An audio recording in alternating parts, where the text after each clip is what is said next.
What's going on, everybody? Good morning, happy Wednesday. So today I've got a Freightliner Cascadia with the DD15. It's a 2012, customer states he's burning oil. Just had the cylinder head replaced somewhere else, not a big deal. And the big complaint was burning oil, black smoke. All right, not a problem. So first thing you want to do, you're obviously going to notice you're going to see the exhaust manifold off, the turbo's off. I did have to take the turbine off, or the auxiliary power, whatever the hell you want to call it. This little bad boy right over here, I did have to take that out so that I can get to some of the bolts at the exhaust manifold. So we took that off, inspected the turbo, no oil. I did take the turbo out to get inspected. No issues there. Checked the turbine, or sorry, the auxiliary power. Checked behind it. I did remove the pipe behind the S pipe right over there where you see the light. I did remove the connection that goes from the truck to the bellows over to the one box. Again, no oil. I did see some oil, kind of maybe some residue in that area, but again, it doesn't necessarily mean that the turbo or the auxiliary power is bad.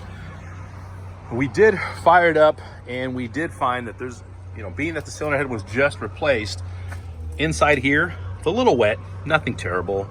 This was good. This one is the one that's actually seems to have the most problem. Once we fired it up, you're gonna notice that there's a bunch of oil. And again, we only ran it for a few seconds, 30 seconds, a minute at tops. Number 4 was good. Number 6 has a little bit of an issue, seems like it. And again, for only being on here a very short time, potentially that's maybe the cylinder head's not built right. But again, that's not what I'm really worried about right now. I'm just trying to simply find out, hey, what is the cause of it? So what I want to do really quick, hopefully for you guys, I don't know if you guys can see that in there. See where it's a little wet? That's motor oil. At least from what we can tell. And without taking things apart any further, it's a lot harder to find out what the problem is. So what I'm going to do is really quick, I'm going to have Tony start up the truck.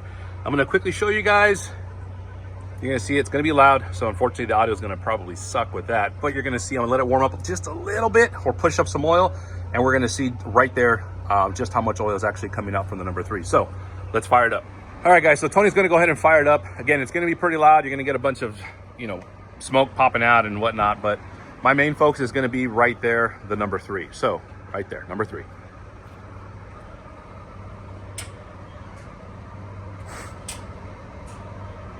Here we go, guys.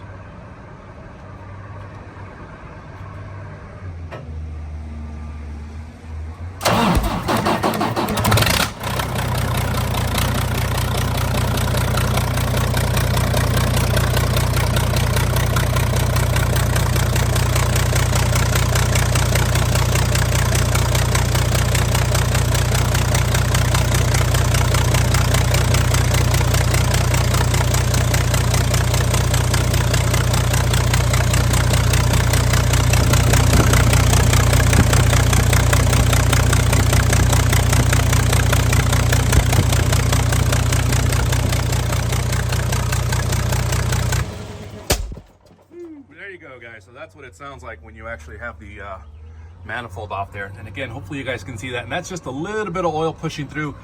Customer states he's burning about 1 gallon a day. That maybe it's possible, maybe under load. Once you're actually running it, whole different ball game. So right now I have to stop this. I'm going to let the customer know, hey, what we found. I don't know how he's going to want to proceed with this. Being that it's a 2012, not really that big of a deal, but in California it might be, just because they're always changing emission crap standards. So anyway, just wanted to show you this really quick, very short video. Again, as of now, number 3 seems to be the biggest culprit, which means we may have an issue down here in the cylinder or the piston itself, which means usually it comes up from the top. So if it's overfueling, that could potentially be the cause of it there. So anyway, I'll keep you guys posted. Let's find out what the customer wants to do, and we'll go from there.